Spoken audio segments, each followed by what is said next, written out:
know what elective surgery the secretary had, even though the American people don't know? And does he know what his current symptoms are and his current health condition is? I know that the president had an opportunity to talk to Secretary Austin a couple of days ago. Wish him well. Get that conversation, and I don't know the level of the president's personal knowledge of his medical situation. And then, you mean it's been days now? Days since the Secretary of Defense Lloyd Austin was laid up, incapacitated, and the president still doesn't know what's going on with him? You'll note that only Republicans are talking about this story. It's because Democrats have given up the ghost of even giving a damn. Let's take a moment to understand what it is John Kirby was saying right there, what it is that has taken place. What has taken place is that the Secretary of Defense, unbeknownst to the President of the United States, to which the Secretary of Defense is responsible to, reports to, the Secretary of Defense was hospitalized for days, incapacitated, and the president was not informed. Tony Katz today. It's good to be with you. 833-GOT-TONY. That's the number. 833-468-8669. 833-GOT-TONY. You want to defend this? I want to hear from you. I want to hear from the people defending this. The president didn't know. Jake Sullivan, the national security advisor, did not know. White House aides did not know until 3 days after he was hospitalized on January 1st. Did the Pentagon inform the White House? Go back to John Kirby. Between the two men, your question about that elective procedure is really better directed to the Pentagon, not to us. I want to make sure I put a fork in my answer to you. There is no plans for anything other than for Secretary Austin to stay in the job and continuing the leadership that he's been demonstrating. He's been demonstrating leadership? They're on Air Force One having this conversation. What leadership are you referring to? The entirety of the team didn't let the president know that he was incapacitated. The Deputy Secretary of Defense, her name is Kathleen Hicks. She was given the secretary's responsibilities. She was on vacation. She was not told he was in a hospital. What leadership is this? What level of no safety is this? Well, it's massive levels of no safety. There is no system at play. These are not adults. These are children. And it's just our future in their hands. Only Republicans are upset by this. Democrats couldn't give a good, holy damn. Why is that? The reporting from, for example, Fox News, GOP senators outraged over shocking breakdown related to Defense Secretary Lloyd Austin's secret hospitalization. We also don't know what happened to him. So let me engage what can only be engaged at these moments when the Defense Secretary is incapacitated and the White House is not informed.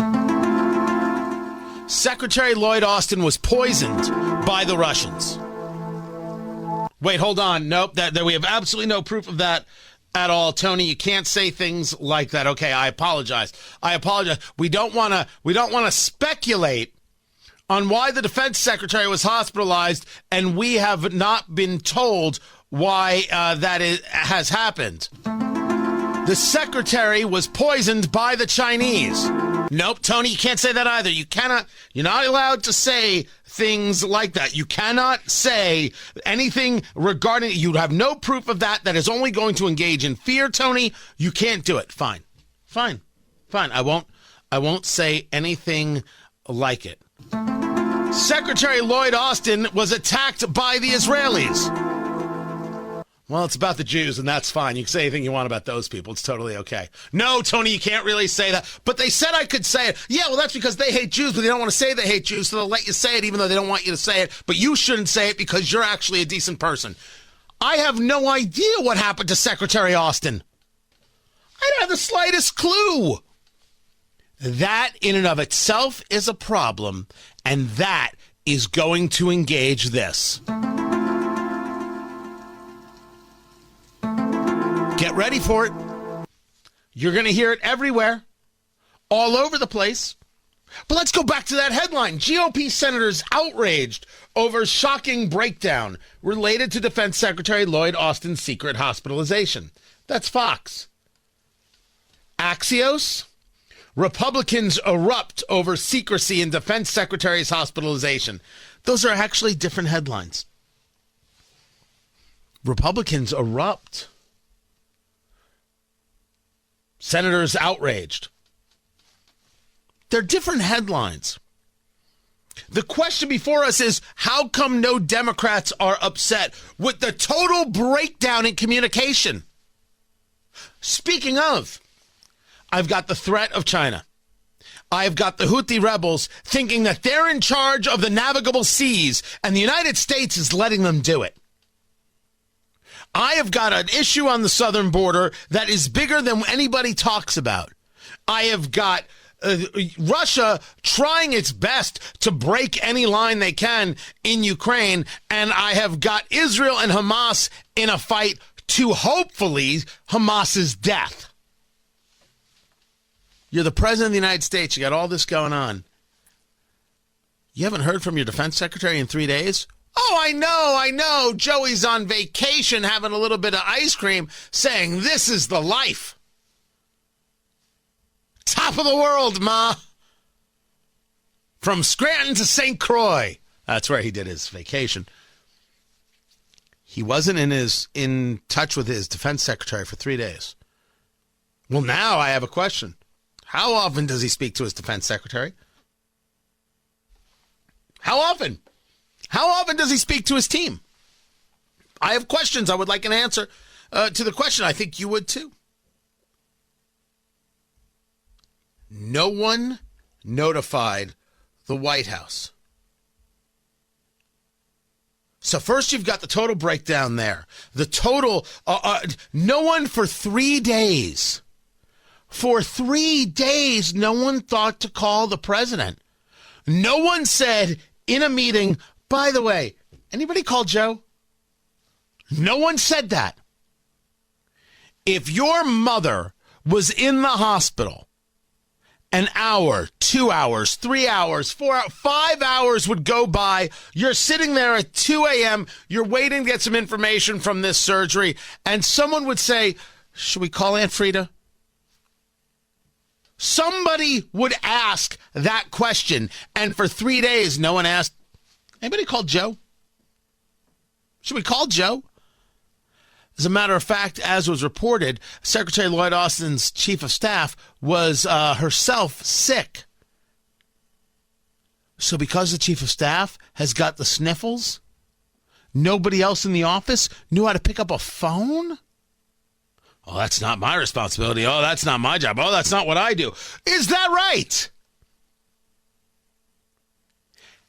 Now let's go back again to the fact that nobody contacted the president. You're now the president of the United States. What do you mean one of my highest ranking cabinet officials was in the hospital for 3 days, incapacitated, and nobody called me? Did he have security around him? Was he lucid? Was he saying things he shouldn't say? To whom was he saying these things? Who was in the room with him? Who was vetted? You're the president, and you're not so angry you start firing people? No, you've got John Kirby there in the White House saying, or on Air Force One, oh, no, the secretary's going to keep engaging in some wonderful leadership. Wonderful leadership? You're making your boss look like a schmuck. Your boss, who is inept and is old and is a fool, looks like an inept old fool. Yeah, I'm going to be in the hospital. I'm not even telling him. I'm not even... This guy, he won't even know. Like, he's going to notice. This whole thing is flat out nutty. And I would leave it at nutty if it wasn't so wholly dangerous. And I'm going to say it again. Democrats don't give a damn. Why? I make no argument to the fact that Joe Biden is president and that Lloyd Austin is the Secretary of Defense. I'm not claiming that these things aren't real. I am making the statement that we have to run things like professionals. And the defense secretary didn't let the president know he was incapacitated. No one in his staff was told. Why don't you want people fired? Why aren't you bothered by this? Because just like I ask a series of questions and how these things pile on one another, who else has been incapacitated or out of the office or unresponsive and Joe Biden didn't know? Leads to another question. Would Joe Biden know if he knew? Does he not get told because no one feels the need to tell him anything? Because they all act independently because they know he's a doddering old fool, incapable of the daily task. They know that he's just propped up there. The latest video of Joe Biden, after he's giving that ridiculous Valley Forge speech, is him being led off the stage by Dr. Jill Biden. Joe Biden can't get himself off a stage. I'm not being rude. I'm not attacking him. These are the facts. And if you say to me I'm an ageist, I'll say to you, damn straight I am. I'm an ageist. I went to go visit my parents. My father's 85. My mother is 76. How dare you say your mother's age? Please, it's fine. It has not been a good few years, kittens. It has not been a good few years for health. You know what my conversation is now? Am I taking over their finances? They're not gone. They're not the same. To what extent is the responsibility of the son? Well, I think the responsibility starts with taking your emotion out of it. Because if you leave your emotion into it, you're wrecked. You are gone. You will just be sitting in a corner in a pile of your own tears and bourbon saying, what happened? You got to take the emotion out of it. Is this where we're at? For their safety. Which is seen as an act of, could be seen, depending on the parent, depending on what's going on in the mind, as an act of anger when it's only meant to be an act of love. I'm an ageist. There comes a moment where you can't do what you used to do. Why is this now a bad conversation? Because it's about Joe Biden? Because it's about a Democrat? I don't give a damn. Doesn't mean it doesn't matter. It's the facts matter, not the emotion.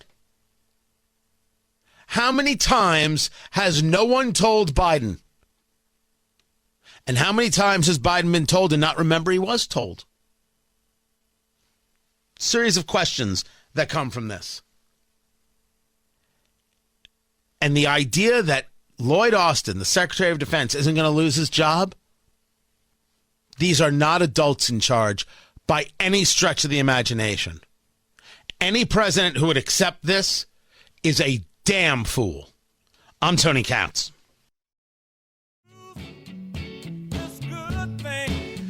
What you are about to hear is a true story. No names have been changed to protect the innocent because none of these people are innocent. They are guilty. Guilty as sin. Guilty as the sun rises in the east. And they should be held accountable for their crimes against humanity. That crime being complete and total nonsense merchants right in front of your very eyes. Tony Katz. Tony Katz today. It's good to be with you. Find everything at TonyKatz.com. I saw the post there on X from Jonah Goldberg. And Jonah Goldberg, a smart dude, but Jonah Goldberg, with the Trump hate, a level of unseriousness. I'm not saying you have to like the man. I'm not saying you have to vote for the man. But anytime you position yourself in the never Trump category, you are unserious. It is a not conservative position, and you cannot tell me you're a conservative and do that. You can have disagreements. You can have issue. Not communist, that you can do. Never Trump? That doesn't compute. But if you didn't like things that Fox was doing regarding the election and talking about the election, you were more than welcome to quit, and he did, and okay, fine. Jonah Goldberg, I think, has hurt himself. But I won't take away from the fact that he has written good books, bright dude. But when he posted on X, here's the clip of me on Chris Wallace's show. I almost responded, dude, because he was upset with something he said. He thought he said something glib and he should have said something else. And I almost responded, dude, no one's watching Chris Wallace's show. No one cares. Don't worry about it. But I didn't. Instead, I watched the clip. And after watching the clip, I commend you to watch it. Because if you don't, you are missing some of the greatest nonsense the world has ever seen from one Kara Swisher from the New York Times and then a New York Times podcaster. It's surreal. So it starts with, or I start it with, this question that Chris Wallace is asking Jonah Goldberg. Now, Jonah Goldberg is joined by Reihan Salam. Now, I don't know Reihan. I do know he works at City Journal. That's the Manhattan Institute. And City Journal is spectacular. You want to talk about having your mind blown, realizing maybe for the first time ever, oh yeah, these people are definitely smarter than me? City Journal. And I'm not saying you agree. I am saying just from the recognition that there are people out there smarter than you. Because when I first read City Journal, I couldn't believe what I was reading. And then there are only 2 times in my entire radio career that I've been rendered speechless. And one of them was from Nicole Gelinas of City Journal, who kicked my ass on air. The other one, former Congressman Thaddeus McCotter. True story. I'll tell that another time. So this starts with a conversation, a question Chris Wallace asks to Jonah Goldberg about Biden and this Valley Forge speech. And I mean, he did everything but call Trump Hitler. That's what he wants to say. So it starts in that vein. The MAGA extremist argument, which is the one that in the fall of 2022 Biden made, worked very well for him and for Democrats in the midterm. What do you think of him going to that argument and literally in the speech on Friday talking about Nazis and comparing Trump's rhetoric to Nazi rhetoric, doing it this early? Yeah, I think that's the right question. It's a tactical question to me, as just a matter of politics. I would have his surrogates doing that now. There's a real problem there's a real potential of this all just sort of becoming background noise, and there's no shock value to it by the time you get to the general election. And so it's going to be dismissed by a lot of people on the right pretty early because argumentum ad Hitlerum is an old tactic of the left. And even if it has more salience now, but I just feel like it's a little early to come out of the blocks like this because I don't know who it's going to persuade unless the point is just purely persuading his own coalition to come home. Where do you go when you start with Hitler? Like, really, what, Satan? I'm not sure where you move. And so I think one of the problems he's got is one thing he could do is keep repeating it and repeating it. And the more we see Trump and he says crazy things and people pay attention to it, then people will. But 11 months is a... We should start with the recognition that they're having an honest-to-goodness conversation at the start about the possible value of comparing somebody to Hitler. They're not saying it shouldn't happen whatsoever. They're saying maybe it's too early. This is exactly the kind of nonsense that I expect from a CNN show. I mean, I should say it's exactly the kind of nonsense that you see on an MSNBC show, but you're not surprised it's on CNN. Kara Swisher and this other host continue. a long time to It is a long getting. time, but it'll grow over time. It'll grow over time that people go, oh, that guy. And I think it's better to say, look at that guy than look at me. Also, one advantage of it, though, is that when Trump gets called Hitler, Trump's response is to say, hey, I didn't get this from Mein Kampf. I came up with this language all on my own, right? So it's sort of like, I didn't plagiarize Hitler. I just used duplicative language. And I don't think that's a great president defense. of Harvard if he did that. Lulu, what did you want to say? What I wanted to say is, I mean, as a tactic, sure, is it going to get old? But this is his central message. This has been his central message since the moment that he actually said that he was going to try and become president of the United States. It is not unusual for Biden to say, this is why I am here. I am fighting for democracy. I am fighting for this country. And I consider Trump to be an existential threat. The argument that you think Trump is a threat is an argument that is based on A, fear, and B, a falsehood. Because you're not actually making an argument that Trump is a threat. You're making an argument that the people who would vote for Trump are a threat.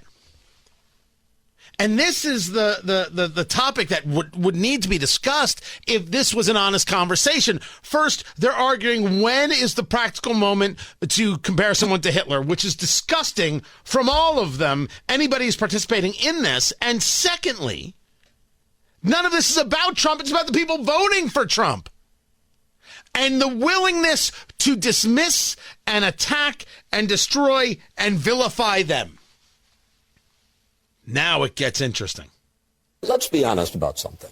One of the reasons, and you kind of touched on it in the beginning, one of the reasons that Biden is taking this route is because he has spent all fall touting his own record, leaning into Bidenomics, and it didn't work. Take a look at this latest CNN average of recent polls. At this point, 38% approve of the job the president is doing, 58% disapprove.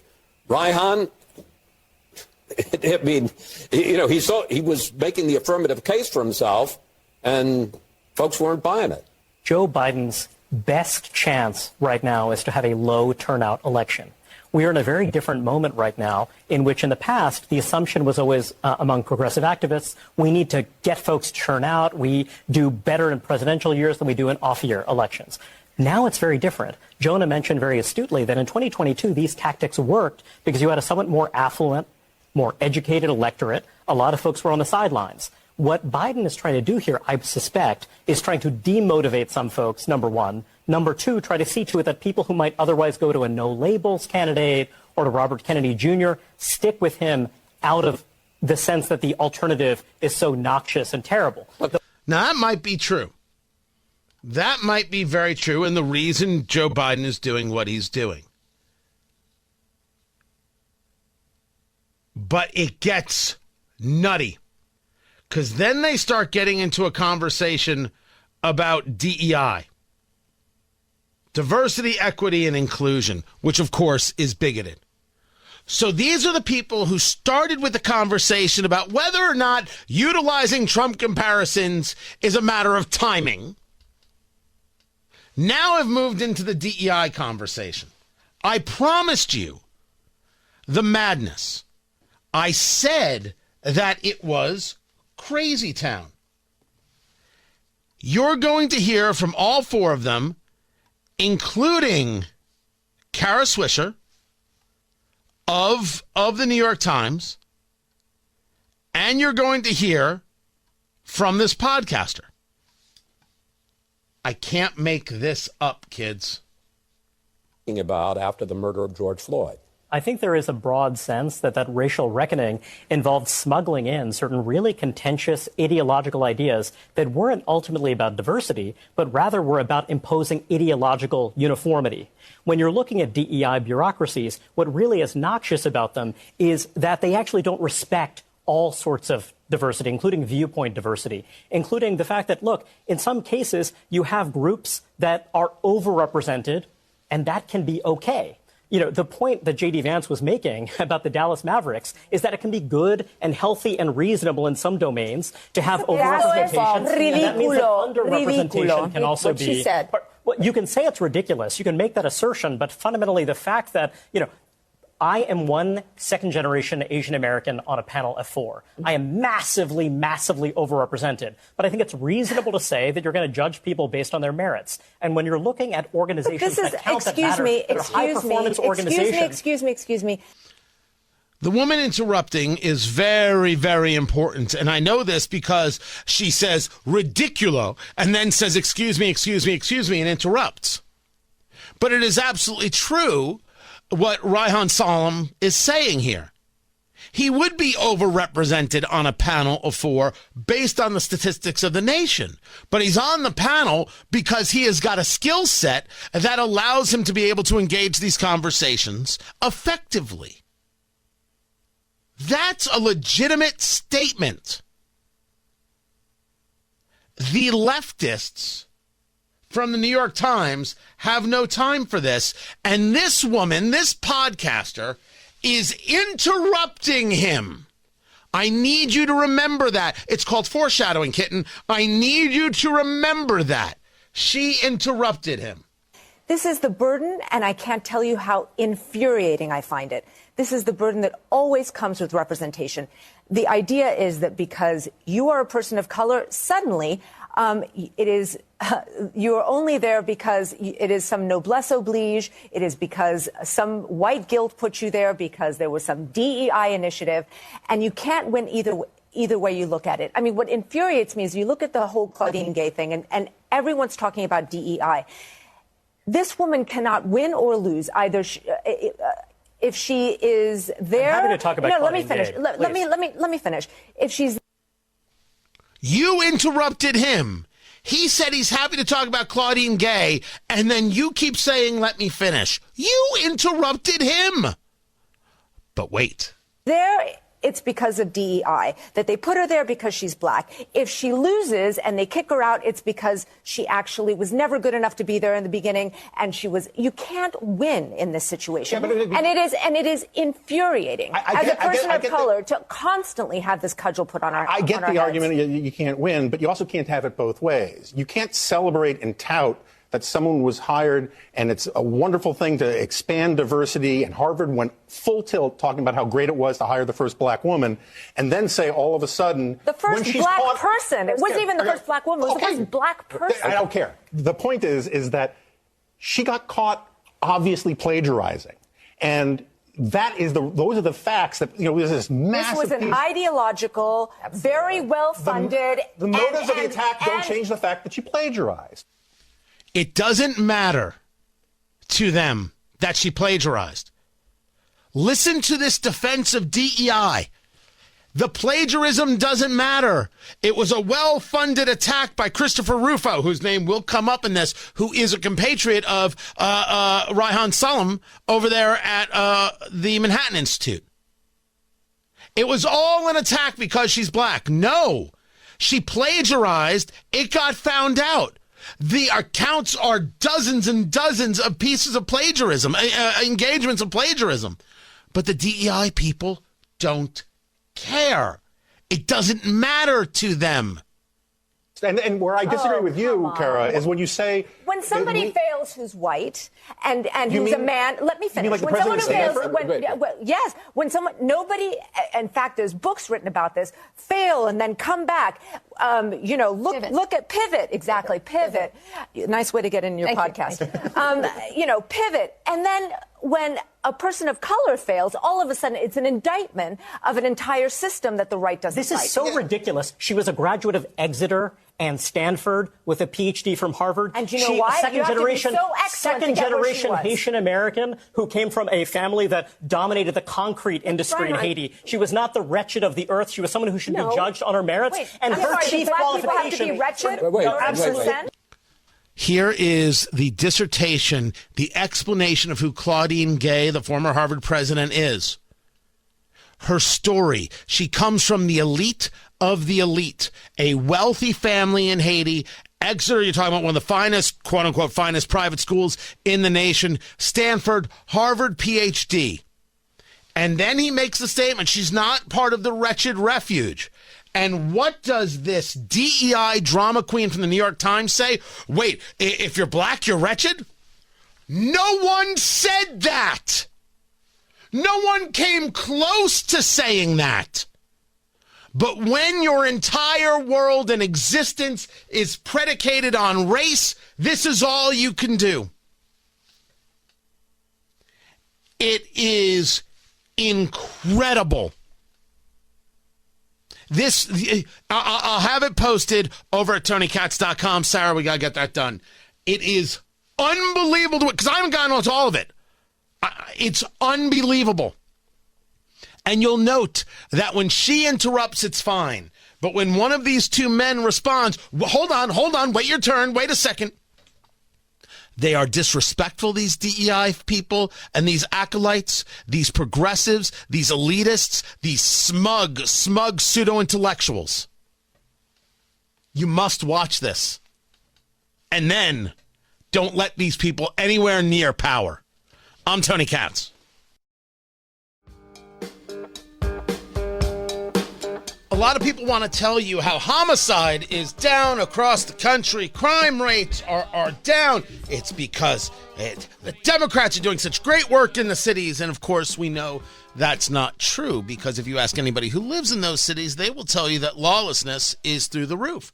Tony Katz today. It's good to be with you. The theft is through the roof. Everything you want at a Walmart or a CVS in a downtown is under lock and key.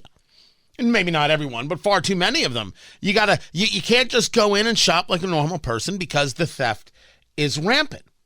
So the idea that you want to tell us, look how this is down, that is down. It may be true, and I'm not saying that you can't say it, but you can't then just say, we're done. How dare you not look at the totality of the picture? There is a bakery in Los Angeles. And this bakery, Reuben's Bakery and Mexican Food, this is in Compton.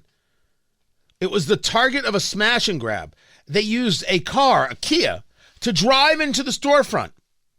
During this, they took over the street, this mob of people. They drive in, take their car, drive through the door, and then people steal everything. The owners of the bakery, which it's been there for 50 years, are saying nobody gets punished for anything. No one's going to go to jail for this. No one is going to be charged for this. Lawlessness is happening. Even if homicides are down, which I would applaud, lawlessness is up and fear is everywhere. How dare the administration or local municipalities not notice this reality, not recognize where the people are in being disgusted by what they see. How wrong that is, which is why local elections matter, why you got to pay attention, why these parties, Republicans, you have to run people in these races. You got to fight for something better. This is Tony Katz today.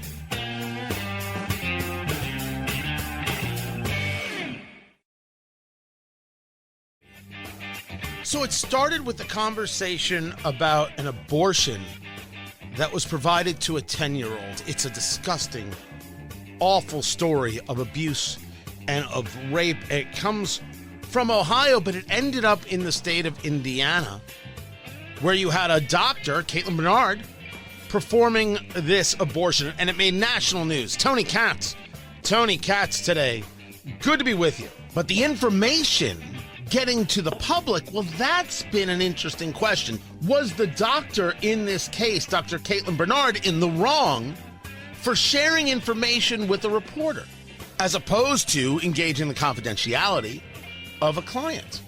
The Attorney General of Indiana, Todd Rokita, has spoken about this, has engaged action on this subject, and for his comments in an interview with Jesse Waters on Fox News, you had in Indiana, the Indiana Supreme Court saying that there was a violation that took place, and the Indiana Supreme Court Disciplinary Commission saying there was a violation that took place. The Attorney General Todd Rokita disagrees.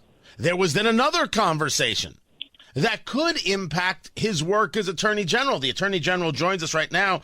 Todd Rokita on the line. It's good to have you, sir. Give me the elevator pitch of your comments regarding Dr. Bernard and what it is the commission is saying about you, and now how you have responded in this disciplinary case. Yeah, hey, thanks, Tony. I appreciate you. Appreciate your show. Hey, look, this was about 16 words a year and a half ago that the left, political opponents, the confused quote-unquote media keep wanting to bring up because they don't want to let it die. You know, first of all, this was about patient privacy. And the doctor clearly violated patient privacy when she went to the Indianapolis Star and national news outlets, and her own licensing board found her in violation. So that case is closed. It was an emotional issue for sure. You know, if this was, Tony, about your prostate or something like that, I guarantee you no one would care. And people have to realize that at any given time at the Attorney General's office, there are 20 or so open cases we have against doctors on this very type of issue, this patient privacy issue. So this is something that we do. Now, some people had a problem, and you know what? I always cooperated with the Disciplinary Commission, always cooperated with the Supreme Court. Had a problem with the context of what I said, and whether or not it violated or impeded, or I should say, some rules of process, some rules of court. But what I didn't do was violate anyone's confidentiality. What I didn't do was violate any state statute, and I was not fined. And that's what I had said later after the court came out with its opinion, agreeing with the court. So, but the news media wants to conflate all that, and the left wants to conflate all that to say that, oh, he admitted what he did was wrong, and then he refuted it. No. Well, let me give you a rule of court is not a state statute, is not a fine, it's not these other things. And so I made that clear, and here we be. Let me give you though the commentary here, sir. The argument is the Disciplinary Commission went to unseal the agreement that you had made, and this is how they state it. Quote, respondents' actions flouted the authority of the court, called into question the sincerity of respondents' assertions to the court in his conditional agreement and affidavit, and caused damage to the public's perception of the integrity and justness of the attorney discipline system. That's the argument that they're making. Are you contending here that their argument is purely political? It's something that's wrong and not right. Listen, if anyone's impeding the integrity of the court, it's news media. It's political opponents who want this story to never end and want to make me say that what I said a year and a half ago was false. And Tony, you make this reference about the TV series all the time. There are 4 lights. I will never say there's 5. I will never say there's 3. There are 4. And so I stand behind exactly what I said. I always will, and I always be transparent with the people of Indiana like I have here. This commission, which is an arm of the Supreme Court, is supposed to be an arbiter of the truth. It's supposed to be a truth finder. It's not supposed to be on one side or the other. And to the extent people are having less confidence in the system, it's because of the weaponization that's allowed to happen, not only here in these kinds of cases, but across the country with the judicial system. So I think we have to be very careful in Indiana to say, hey, we're not going to let our system get weaponized by special political interests who never want this issue to go away. So let's take a step back. Talking to the Attorney General of Indiana, Todd Rokita, are you stating that your comments about the decision and your deal with the Supreme Court, that your comments after the fact are not violating the agreement that you were discussing? Absolutely not. In fact, the public knows, as far as I'm concerned, the public knows the entire contents of the agreement already. So I'm not objecting to if you want to release this document and agreement now, which would be the first time in the history of the court that we can tell. But fine. And in fact, what I'm saying is to make sure that this commission has the confidence of the people of Indiana and all the attorneys that it regulates, make the deliberations concerning me all public as well. Not just ones in the past, but if this goes forward, whatever's going to happen, make this available to everybody, including their deliberations. This is a commission that's not elected by anybody. They've never met in public, and here they are, basically inserting themselves in news cycles. And to me, that's far from being the arbiters of truth. And it's gotten themselves into this political mess. What our filings have done, our recent response to the court has said, we want to disentangle you, the commission, from all these things to get back to going after attorneys who have stolen clients' money, who have gotten DUIs, who are driving around drunk, who are doing these other things that are a serious impediment to the judicial process. Are you concerned that with this conversation, other conversations that you've had, Attorney General Rokita, that this commission could move to take away your law license and therefore effectively ending your career as Attorney General? Listen, this case is closed, and no. I mean, it would be unprecedented. It would be completely out of line. We're talking about 16 words from 1.5 years ago. A year and a half ago, we're not talking about me being drunk, groping women. We're not talking about me stealing clients' money. We're not talking about those things that you do get your license suspended for, and rightfully so. We're talking about matters of style. And again, with a news media and a left political opponents who just can't stand that I am suing Biden about the border as an attorney general, that I promised to go after China and ending the last Confucius Institute in Indiana at Valparaiso But you're University. saying, and I don't mean to interrupt, I want to make sure I'm clear, you're saying that you're talking about the settlement of this issue because that's what they're saying is the issue. There's nothing there, and that everything that comes after that is political. I mean, that is the crux of your argument. Yeah, I don't know what you mean by nothing there, but again, everything that is substantive in that agreement that I know about, that as far as I'm concerned, has already been made public, either through the Supreme Court's own opinion, which for the first time cited the contents of a conditional agreement, or just through other news media accounts, or what we had filed in response. Look, I met the disciplinary commission, Tony. I met them halfway, if not more, and said, you know what? Okay. In terms of a rule of court, in terms of a rule of process, maybe someone could have found that what I said on TV a year and a half ago for those 16 words did not meet standard. But it certainly did not break anyone's confidentiality, and it certainly did not break any state statutes, and I certainly wasn't fined for it. And so let's get beyond this. I'll stand up and I'll be responsible. And I'll meet you guys halfway, if not more, and we'll move down the road. Now, some don't want that. Some don't want that to be over because, like I said, before you interjected, of all the other stuff we're doing, they think I have to be stopped somehow, some way. And that's just not the case. I'm not going to be stopped. I'm not going to be shut up. I'm not going to be silenced. The disciplinary commission recently wanted me to have a gag order. Where have you heard gag order before? From an arm of the judiciary. But that's the place that they have found themselves and that they're putting Indiana. And I'm just going to continue on representing voters, representing taxpayers, representing the people who put me in office to do the very thing that I'm doing. That is the Attorney General of Indiana, Todd Rokita. I appreciate you taking the time to be with us. We're going to follow this case as it progresses, without question. If you ask, by the way, just so I'm on the same page with you always, I thought that the doctor was flat out wrong in engaging this conversation and in violating the privacy of a child. And I still believe that to this day. I'm Tony Katz.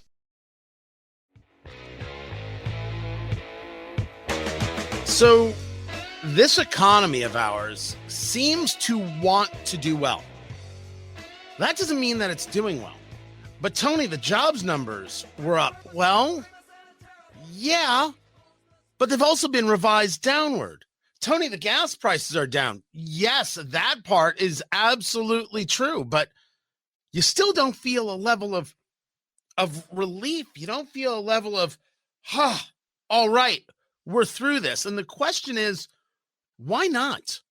Why don't we feel the relief? Is it possible that what we're being told doesn't match up to the reality? Oh, sure, you can take a look at all the indicators you want and say, my goodness, things are better, but not in our own pocketbooks. Tony Katz today. Good to be with you. Find everything at TonyKatz.com. Become a subscriber. I'd greatly appreciate it. TonyKatz.com. That is Dr. Matt Will, economist at the University of Indianapolis. He is the guy I go to when nothing makes sense whatsoever. Let me give you this 1-2 punch right here. The payrolls in December increased by 216,000, which is better than I think the 170,000 that was expected. That's headline number one. Here's headline number two, right? It's the shot and it's the chaser, Dr. Will. Initial U.S. employment reports overstated by 439,000 jobs in 2023, which means that when they put out a jobs report, sir, they go back 2 months later and they're like, you know what? We said it was 150,000 jobs. It was only 120,000. We said it was 210,000 jobs. It was only 174,000. They were off by nearly 450,000 jobs. Talk to me about the jobs numbers you saw from that December report first. Is this continuing good news for a better economy? Well, okay, first of all, you stole my thunder. Second of all, you didn't read the memo from Cringe Jean-Pierre this morning to the media. Let me take a look at this here. Remember to tell everyone about the 216,000 jobs. Do not look at revisions. Do not look at the details of government and healthcare. Ignore those and focus on the headline, like we tell you to do every month. Well, we're going to ignore that, and we're going to look at the details. You mentioned it. The down revision, so let's do some simple math. So hopefully people can do this if they didn't go to a bad public school. 216,000 new jobs. Subtract 71,000 for down revisions and subtract 90,000 for government and healthcare, which is government-induced hiring. That brings us to 55,000. 55,000 new jobs last month. That's it. That is nothing to brag about. And like you mentioned, 439,000 revisions down for the year.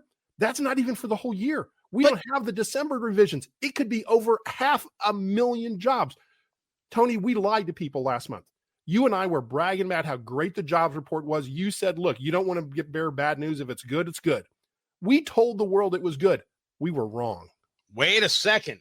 I asked you what the report was. I'll say that you were wrong. But I think the bigger question here is, in an average year, when we see 439,000 revisions, what's usual? What's normal for the number of revisions that take place? I mean, revisions do take place. You get a little more fine-tuned in the number after you have some time to look at the data. Is this way out of whack or just slightly out of whack? That's a great question. And let me tell you, I did some digging on that exact question. So you got the question, but you didn't steal my thunder on it. I looked back and found that the Philadelphia Fed reported in Q2, just quarter two of 2022, 1.1 million jobs too many. They overreported. They had to down revise by 1.1 million just in the second quarter. I went back and looked. This is a modern era problem. This is a Biden era problem. We didn't have these massive revisions pre-Biden. I'm not saying this is a conspiracy. I'm not in favor of the Illuminati because I'm trying to get in, of course. But I'm telling you, there is something going on here, and the data is false, and it's a serious problem, and it's been a recent phenomenon. Talking to Dr. Matt Will, economist at the University of Indianapolis. This brings us to where this economy is going, and a lot of people want to talk about the soft landing. This is Janet Yellen, the Treasury Secretary, having that conversation. It is very rare to bring down inflation as much as we have without seeing a weakening in the job market. But we have 23 months in a row unemployment under 40%. Haven't seen that in 50 years. So the soft landing, did it happen? What we're seeing now, I think we can describe as a soft landing, and my hope is that it will continue. So that's the Treasury Secretary announcing soft landing. Look, I want it. I don't want the recession. I don't want the inflation, sir. I don't want any of that. But that's Janet Yellen on CNN stating unequivocally that the soft landing has come. Is she right? Possibly right, but totally false in who she's giving credit to. When she says we, I'm tired of us talking about the administration and the government. The fact is that we have 8.7 million people holding more than one job right now. So she's talking about a strong labor market. That's the highest number in the history of our country. 8.7 million people are holding more than one job. So don't give me this we. This is just like we talk about the battle between Jerome Powell and Biden. It's a battle between Biden and capitalism. Biden is bad for the economy. Capitalism is good. The reason we're having a soft landing, Tony, the reason the economy is looking decent is because the government is too stupid to regulate AI. This year, AI is going to generate 10% of all data in the economy. Cybersecurity is growing by leaps and bounds. Innovation. Look at Lilly. Lilly is waiting for the stupid FDA to approve their Alzheimer's drug. They announced Lilly Direct recently. This is revolutionizing the pharma industry with telehealth, cost cutting, removing the middleman.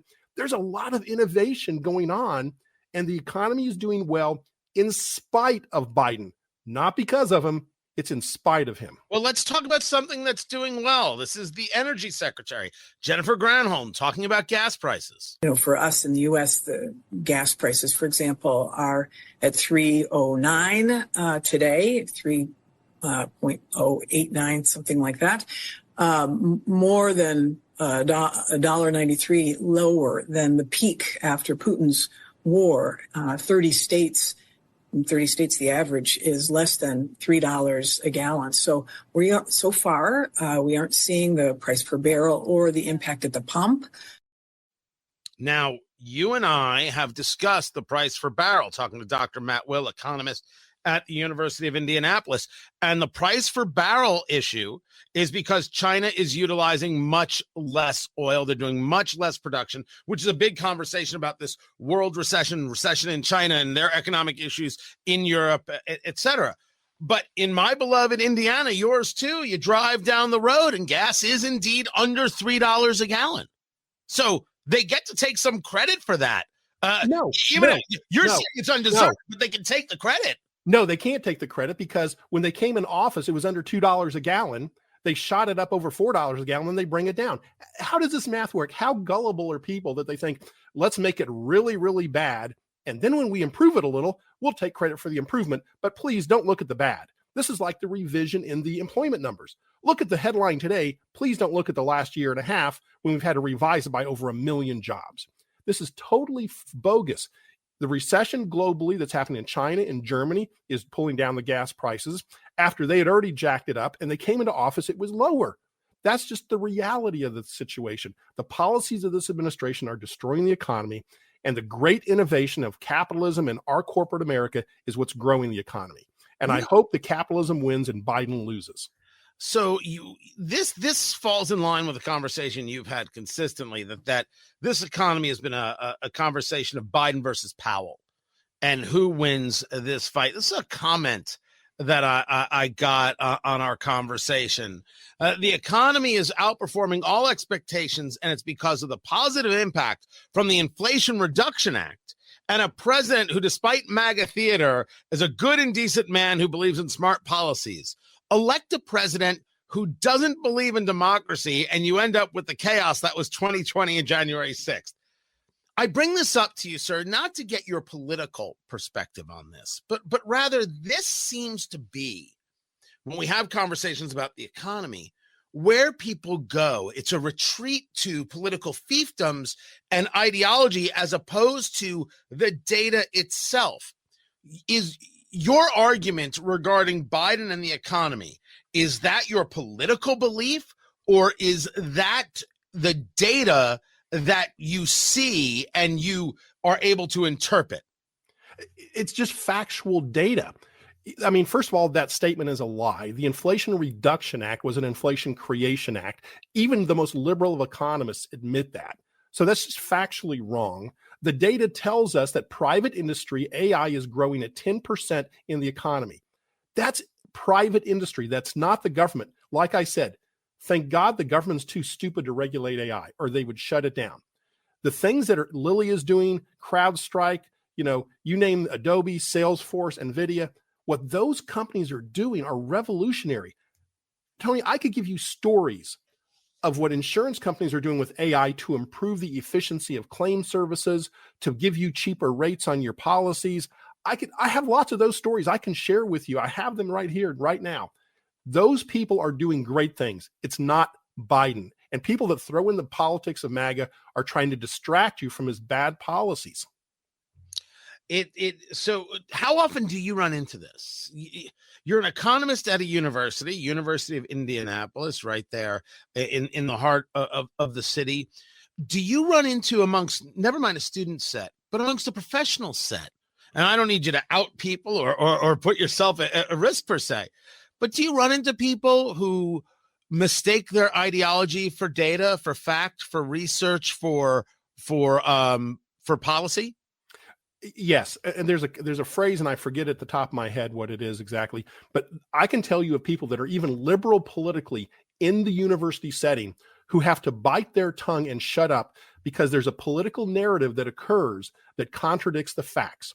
Objective, even liberal, objective people see data, and what they see is different than what they're told to say and told to speak and told to support. That's a common narrative that we see in the university world.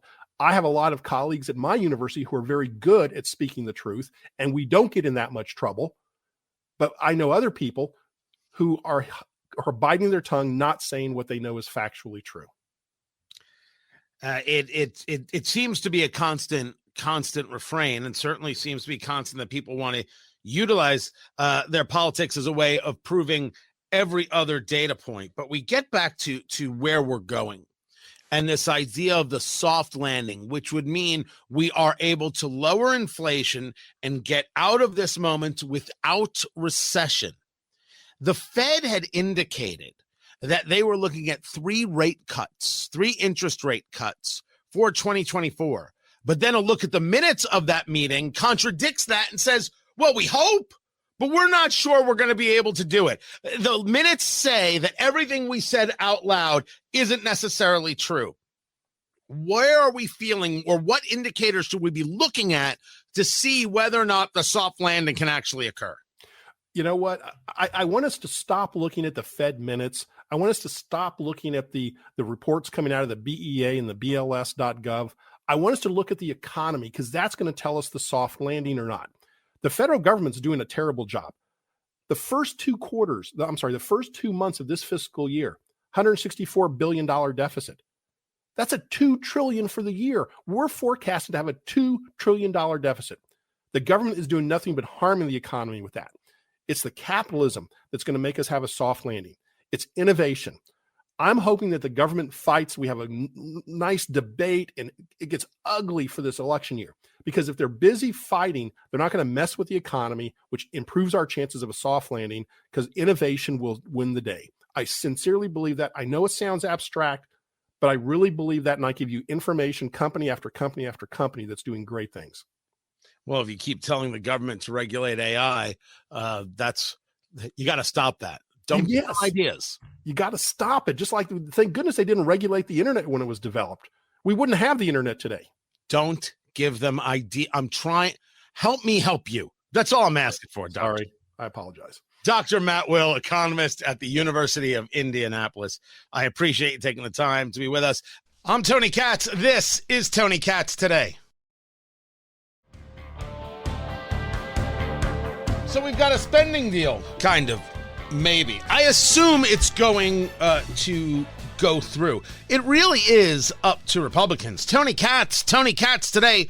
Good to be with you. It's not that you won't have some Democrats coming across on this one, because Republicans are not getting everything that they wanted. I think the key is going to be where they feel they are on the border and border funding. Now, this is a $1.59 trillion deal that's going on. $886 billion for defense spending.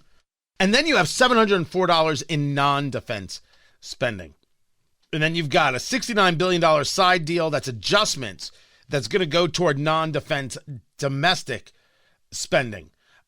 This whole deal has to be, because this whole deal starts with a bit of framework that was already in place, and they were working around that. And they're also trying to, with the extensions that they've done, they've got one coming up January 19th, another one February 2nd, and now they're trying to avert government shutdown, which I don't get worked up by.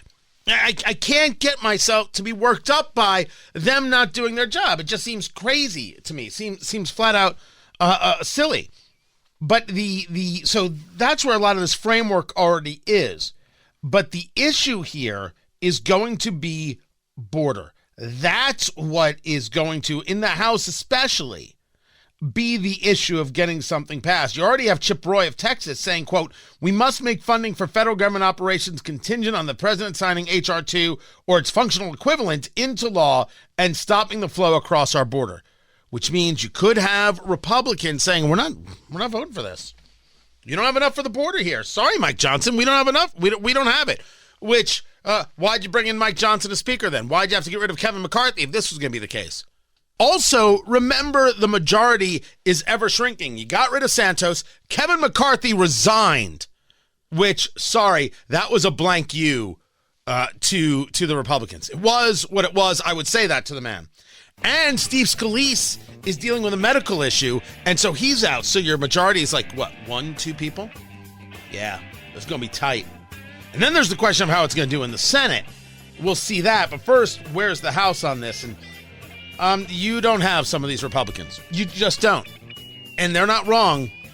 The border is everything. Find everything from me at TonyKatz.com. Tomorrow, everyone. Take care.